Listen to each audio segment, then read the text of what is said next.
नमस्कार साथियों, स्वागत है आज की 50 बड़ी और धमाकेदार खबरों के सफर में। बताइए आप हमें किस जगह से देख रहे हैं, कमेंट में जरूर लिखें। अगर अभी तक चैनल को लाइक और सब्सक्राइब नहीं किया है तो फटाफट कर लीजिए, क्योंकि आगे आने वाली खबरें हैं एक से बढ़कर एक। कांग्रेस नेता गौरव गोगोई ने कहा कि दिल्ली में हुई बैठक में असम की शांति और न्याय पर चर्चा हुई। उन्होंने बताया कि राहुल गांधी ने जुबिन गर्ग मामले की जानकारी खुद ली और निष्पक्ष कार्रवाई का भरोसा दिया। गोगोई ने कहा कि हेमंत बिस्वा शर्मा के शासन में लोगों पर अन्याय हो रहा है। कांग्रेस ने असम को भयमुक्त बनाने का संकल्प दोहराया। हिमाचल के मुख्यमंत्री सुखविंदर सिंह सुक्खू ने कहा कि आपदा प्रभावित परिवारों को सरकार पूरा मुआवजा देगी। उन्होंने भाजपा पर तथ्यहीन आरोप लगाकर राजनीति करने का आरोप लगाया। सुक्खू ने कहा कि राहत कार्य की निगरानी व्यक्तिगत रूप से हो रही है। मुख्यमंत्री ने भरोसा दिलाया कि कोई भी पीड़ित परिवार मदद से वंचित नहीं रहेगा। छत्तीसगढ़ के मुख्यमंत्री विष्णु देवसाई ने बताया कि नक्सली बड़ी संख्या में आत्मसमर्पण कर रहे हैं। उन्होंने कहा कि सरकार की पुनर्वास नीति बेहतर परिणाम दे रही है। आत्मसमर्पण करने वाले नक्सलियों को 3 साल तक आर्थिक मदद दी जा रही है। मुख्यमंत्री ने दावा किया कि राज्य में अब शांति की दिशा में बड़ा बदलाव हो रहा है। भाजपा नेता सुवेंदु अधिकारी ने टीएमसी सरकार को झूठा और भ्रष्ट बताया। उन्होंने कहा कि बंगाल बेरोजगारी और गरीबी से परेशान है। अधिकारी ने लोगों से भाजपा को मौका देने की अपील की और कहा कि बिहार की तरह बंगाल में भी विकास लाएंगे। उन्होंने तृणमूल सरकार को जनता के भरोसे पर खरा न उतरने वाला बताया। आरएलएसपी प्रमुख उपेंद्र कुशवाहा ने कहा कि विपक्ष फिर से बिहार में एसआईआर मुद्दे को उठाकर जनता को गुमराह करने की कोशिश कर रहा है। उन्होंने कहा कि यह मुद्दा पहले ही जनता द्वारा खारिज किया जा चुका है। कुशवाहा ने कहा कि विपक्ष का मकसद सिर्फ भ्रम फैलाना। उन्होंने दावा किया कि सरकार जनता के विश्वास पर खरी उतरेगी। केंद्रीय मंत्री किरेन रिजिजू ने बताया कि 8 दिसंबर को वंदे मातरम के 150 साल पूरे होने पर चर्चा होगी। 9 दिसंबर को चुनाव सुधारों पर सर्वदलीय बैठक रखी गई है। उन्होंने कहा कि सरकार हर मुद्दे पर संवाद के लिए तैयार है। रिजिजू ने विपक्ष से अनुशासन और सहयोग की अपील की ताकि सदन बेहतर चले। अखिलेश यादव ने आरोप लगाया कि भाजपा ने घोसी उपचुनाव में पहले से ही 20,000 वोट काटने की तैयारी कर ली थी। उन्होंने कहा कि एसआईआर वोटों की गड़बड़ी और आंकड़ों में हेरफेर का जरिया है। अखिलेश ने चुनाव आयोग से निष्पक्षता बरतने की मांग की। उन्होंने कहा कि भाजपा लोकतंत्र को कमजोर कर रही है। केंद्रीय मंत्री गिरिराज सिंह ने कहा कि चुनाव सुधारों पर सरकार हमेशा चर्चा के लिए तैयार रही है, लेकिन विपक्ष ने हंगामा कर संसद को रोकने की कोशिश की। गिरिराज सिंह ने कहा कि जनता अब विपक्ष के दोहरे रवैये को समझ चुकी है। उन्होंने कहा कि लोकतंत्र में संवाद जरूरी है, टकराव नहीं। हरियाणा के मुख्यमंत्री नायब सिंह सैनी ने विधानसभा अध्यक्ष हरविंदर कल्याण को सदन संदेश पत्रिका के विमोचन पर बधाई दी। उन्होंने कहा कि लोकतंत्र में विधायिका जनता की सबसे बड़ी उम्मीद है। सैनी ने कहा कि सभी विधायक जनता के प्रति जवाबदेह हैं। उन्होंने कहा कि सदन में जनहित सर्वोपरि रहना चाहिए।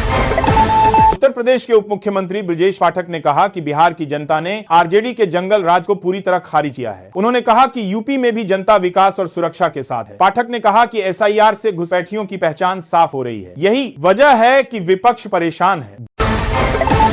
उमर अब्दुल्ला ने बॉर्डर सड़कों की खराब हालत पर चिंता जताई। उन्होंने कहा कि टनल निर्माण के दौरान मौजूदा सड़कों की मरम्मत भी जरूरी है। उमर ने रक्षा मंत्री राजनाथ सिंह से इस दिशा में तेजी लाने की अपील की। उन्होंने कहा कि सीमावर्ती सड़कों का मजबूत होना राष्ट्रीय सुरक्षा के लिए बेहद आवश्यक है। अरविंद केजरीवाल ने कहा कि मोबाइल में संचार सारथी ऐप अनिवार्य करने का फैसला निजता पर हमला है। उन्होंने इसे तानाशाही बताते हुए नोटिफिकेशन वापस लेने की मांग की। त्रिपुरा के मुख्यमंत्री डॉ माणिक साहा ने राज्य के फुटबॉल एसोसिएशन में नए लाइफ मेंबर्स के सम्मान समारोह में भाग लिया। उन्होंने कहा कि खेल युवाओं को एकजुट करने और समाज में सकारात्मकता बढ़ाने का माध्यम है। मुख्यमंत्री ने कहा कि सरकार खिलाड़ियों के विकास और सुविधाओं के लिए लगातार प्रयासरत है। भाजपा के नेता सुकांता मजूमदार ने कहा कि विपक्ष दिशाहीन और कमजोर हो चुका है। उन्होंने कहा कि बिहार की हार से भी विपक्ष ने कोई सबक नहीं लिया। मजूमदार ने कहा कि जनता अब विपक्ष के झूठे दावों से भ्रमित नहीं होगी। उन्होंने भाजपा की नीति को देश के विकास के लिए जरूरी बताया। उत्तराखंड के मुख्यमंत्री पुष्कर सिंह धामी ने कहा कि गुजरात मॉडल की चर्चा आज पूरी दुनिया में है। उन्होंने कहा कि प्रधानमंत्री मोदी के नेतृत्व में भारत एकता और विकास का प्रतीक बन चुका है। धामी ने कहा कि सरदार पटेल की प्रेरणा से एक भारत श्रेष्ठ भारत का सपना साकार हो रहा है। दिल्ली ब्लास्ट केस में एनआईए कोर्ट ने आरोपी आमिर राशिद अली की कस्टडी 7 दिन और बढ़ा दी है। इससे पहले उसे 10 दिन की कस्टडी दी गई थी। अदालत ने जांच एजेंसियों को विस्तृत रिपोर्ट देने को कहा है। बताया गया कि आरोपी से पूछताछ में कई अहम जानकारियां सामने आई। विपक्ष के नेता मल्लिकार्जुन खड़गे ने रूल 267 के तहत एसआईआर पर तत्काल चर्चा की मांग की। उन्होंने कहा कि यह जनता से जुड़ा अहम मुद्दा है। खड़गे ने कहा कि सरकार जवाबदेही से नहीं भाग सकी। उन्होंने सदन में रचनात्मक संवाद की अपील की। एलजेपी सांसद शंभवी चौधरी ने कहा कि बिहार में एसआईआर का पैश सफल रहा है। इससे लोकतंत्र मजबूत हुआ और फर्जी वोटरों की पहचान हुई। उन्होंने कहा कि विपक्ष इस सुधार से डर रहा है। चौधरी ने कहा कि सदन का समय बर्बाद करना विपक्ष की पुरानी आदत। पूर्व केंद्रीय मंत्री रविशंकर प्रसाद ने कहा कि विपक्ष संसद में जानबूझकर हंगामा कर रहा है। उन्होंने कहा कि कांग्रेस की हार के बाद भी वे वही पुराने मुद्दे उठा रहे हैं। प्रसाद ने कहा कि विपक्ष का मकसद सिर्फ कामकाज रोकना और जनता को गुमराह करना। भाजपा सांसद मनोज तिवारी ने कहा कि विपक्ष सदन में सिर्फ हंगामा कर रहा है और जनता के मुद्दों से भाग रहा है। उन्होंने कहा कि देश की संचार व्यवस्था पहले से बेहतर है और लगातार आधुनिक हो रही है। मनोज तिवारी ने दावा किया कि सरकार हर क्षेत्र में पारदर्शिता और विकास के लिए काम कर रही है। उन्होंने कहा कि विपक्ष सिर्फ भ्रम फैलाना चाहता है। केंद्रीय मंत्री ज्योतिरादित्य सिंधिया ने कहा कि संचार साथी ऐप पूरी तरह उपभोक्ता सुरक्षा के लिए बनाया गया है। उन्होंने कहा कि यह ऐप किसी की जासूसी नहीं करता और इसका इस्तेमाल पूरी तरह वैकल्पिक है। सिंधिया ने विपक्ष पर गलत जानकारी फैलाने का आरोप लगाया। उन्होंने कहा कि ऐप का मकसद मोबाइल सुरक्षा बढ़ाना है। रक्षा मंत्री राजनाथ सिंह ने कहा कि सरदार पटेल ने भारत की एकता और अखंडता के लिए जो काम किया वह हर राजनेता के लिए प्रेरणा है। उन्होंने कहा कि आज भी उनकी सोच भारत के लिए मार्गदर्शक है। राजनाथ सिंह ने युवाओं से सरदार पटेल के आदर्शों पर चलने की अपील की। प्रियंका गांधी वाड्रा ने कहा कि प्रदूषण और एसआईआर जैसे गंभीर मुद्दों पर चर्चा होना जरूरी है। उन्होंने कहा कि सरकार इन विषयों से भाग रही है और जवाब नहीं देना चाहती। प्रियंका ने कहा कि संसद लोकतंत्र का मंदिर है और वहां हर सवाल उठना चाहिए। उन्होंने सरकार से संवाद की अपील की। मध्य प्रदेश के पूर्व मुख्यमंत्री शिवराज सिंह चौहान ने कहा कि एसआईआर पर जनता पहले ही अपना फैसला दे चुकी है। उन्होंने कहा कि विपक्ष घुसपैठियों को बचाने में लगा है और किसानों के मुद्दों से बच रहा है। शिवराज ने कहा कि भाजपा किसानों और गांवों के विकास के लिए प्रतिबद्ध है। 26 राजद सांसद मनोज झा ने कहा कि पिछले सत्र में एसआईआर चर्चा क्यों नहीं बनी, इसका जवाब रिज्जू को देना चाहिए। उन्होंने कहा कि यह नीति और नियत दोनों पर सवाल उठाता है। मनोज झा ने कहा कि जनता का भरोसा बनाए रखना सबसे जरूरी है। उन्होंने कहा कि सरकार पारदर्शी व्यवहार करे। पंजाब के मुख्यमंत्री भगवंत मान ने जापान में उद्योगपतियों से मुलाकात की। उन्होंने पंजाब में निवेश बढ़ाने और औद्योगिक विकास को गति देने पर चर्चा की। भगवंत मान ने कहा कि पंजाब अब विदेशी निवेश का नया केंद्र बनेगा। उन्होंने कहा कि राज्य में रोजगार के नए अवसर पैदा होंगे।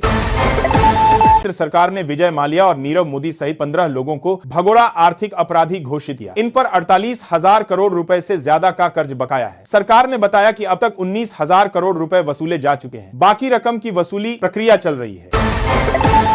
राहुल गांधी संसद परिसर में एसआईआर विरोध प्रदर्शन में शामिल हुए। उनके साथ सोनिया गांधी, प्रियंका गांधी और खड़गे भी मौजूद रहे। सभी नेताओं ने सरकार से पारदर्शी संवाद की मांग की। राहुल गांधी ने कहा कि जवाबदेही लोकतंत्र की नींव।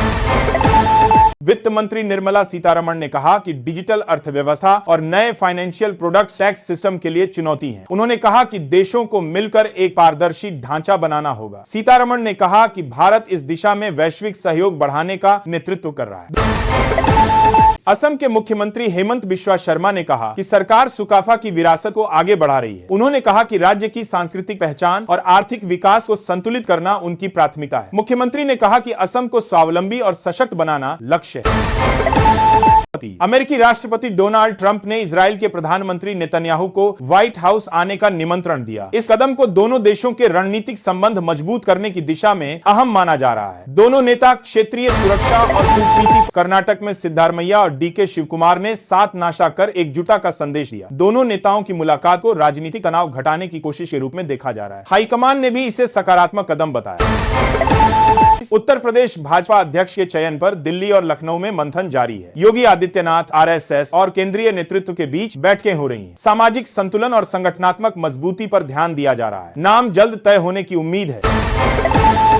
भारतीय नौसेना प्रमुख ने बताया कि ऑपरेशन सिंदूर के बाद पाकिस्तान की नौसेना पोर्ट तक सीमित हो गई है। भारतीय नौसेना ने अरब सागर में मजबूत पकड़ बना ली है। उन्होंने कहा कि देश की समुद्री सीमाएं पूरी तरह सुरक्षित हैं।